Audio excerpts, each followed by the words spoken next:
아리랑 기농입니다. 제가 유튜브를 시작한 지가 이제 약 한 달이 다 되어 가고 있습니다.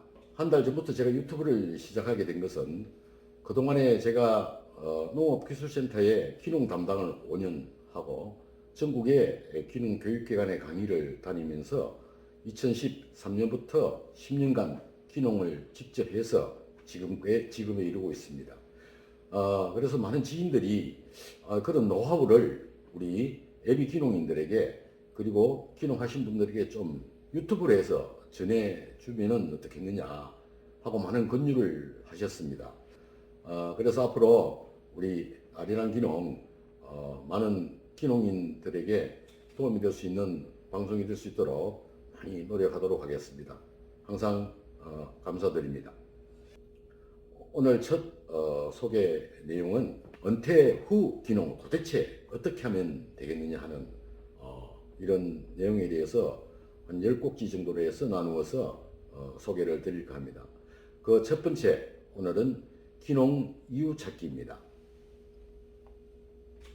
우리는 왜 기농인가? 도대체 왜 기농을 하려고 하는가? 여기에 대해서 우리는 정말 심각하게 한번 생각을 해봐야 되겠습니다.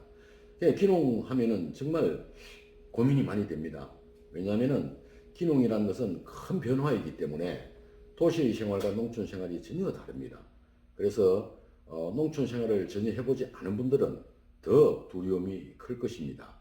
그리고 이제 농촌 생활을 해봤던 이런 분들도 지금 농촌은 예전하고 다르기 때문에 많은 고민이 될 것으로 생각을 합니다. 그런데 이런 고민들을 하나하나 어떻게 풀어나가는지에 대해서 설명을 좀 드리도록 하겠습니다. 우리가 기농 기촌을 하게 되는 이유를 보면은요, 정말 각박한 도시 생활에서 정말 하루도 참 출근하기 싫은 이런 때가 많습니다. 그리고 스트레스를 엄청 받습니다.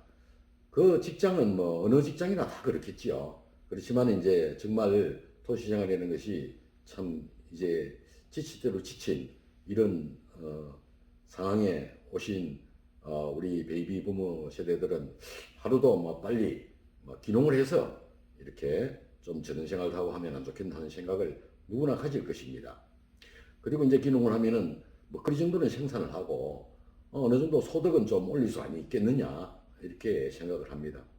그래서 이제 자연과 함께 살면은 건강한 생활을 할 수 있겠느냐 이런 생각을 하고 기농을 너도 나도 생각을 하게 될 것입니다.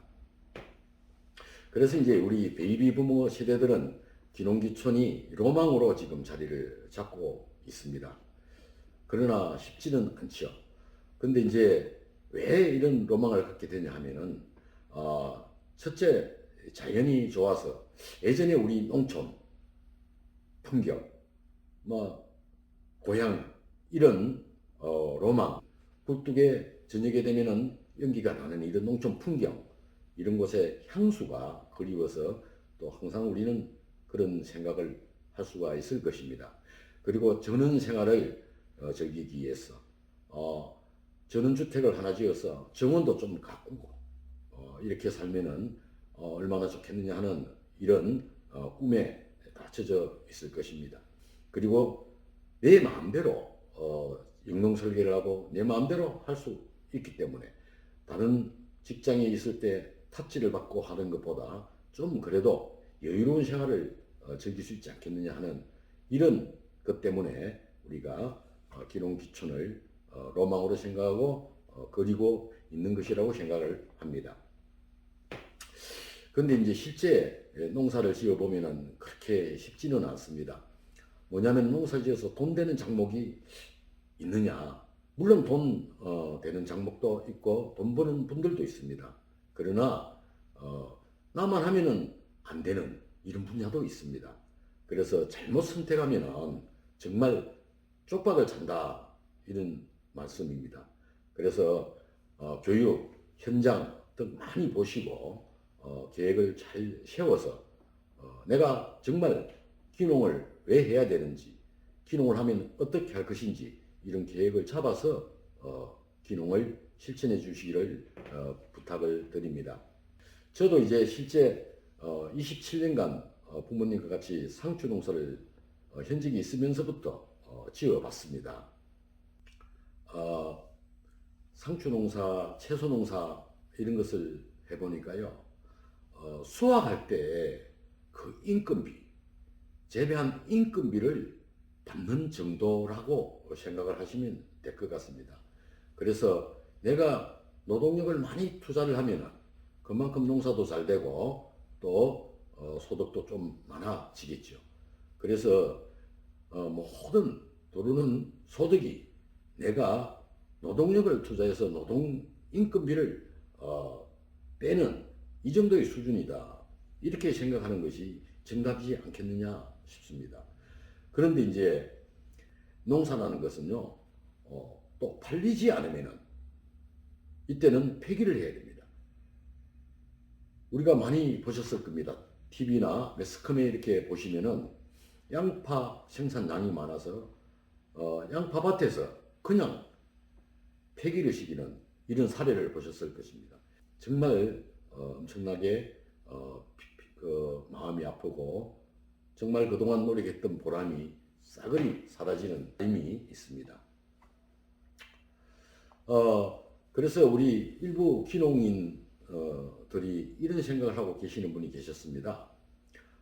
내가 영농 계획을 잘 세워서 어떤 작목을 잘 선택해서 인력이 많이 드는 분야는 고용 인력을 활용해서 이렇게 소득을 올리면 되지 않겠느냐. 그런데 지금 실제 농촌은 인력난이 엄청나게 심합니다. 그래서 지금 보시면은 외국 근로자들이 우리 농촌에 많이 투입되고 있습니다. 그런데 지금 최저임금이 또 상승을 해서 올라서 농사의 인건비가 또 엄청나게 지금 올라가고 있습니다. 한 해가 다르게 지금 인건비가 올라가거든요. 저도 이제 사과 농사를 귀농해서 초기에 한 5년 정도 지었습니다. 근데 이 사과 농사라는 것을 보면은요, 어떤 시기에 집중적으로 인력이 많이 소요되고, 그리고 단시간에 일을 마쳐야 하는 이런 것이 한 3번 정도가 있습니다. 꽃속기, 그 다음에 적과, 사과 수확, 이럴 때는 단기간에 해야 되기 때문에 도저히 가족 노동력으로 그리고 제 스스로 해결할 수 없습니다. 이럴 때에는 어쩔 수 없이 고용 인력을 활용을 해야 됩니다. 그런데 이 고용 인력을 구하기가 하늘의 별따기입니다. 그래서 우리 농가들은 서로 인력을 구하려고 우선 급하니까 인센티브를 더 주고 이렇게 하기 때문에 인센티브를 더 주고 구하면은 또 이웃 농가에서 그랬다고 또 불평이고 서로 트러블도 생기고 이렇게 하는 경우가 많습니다. 그래서 이런 농업은 앞으로 우리가 원태후 귀농해서 이런 농사를 짓는다는 것은 어렵지 않느냐 이런 생각이 듭니다.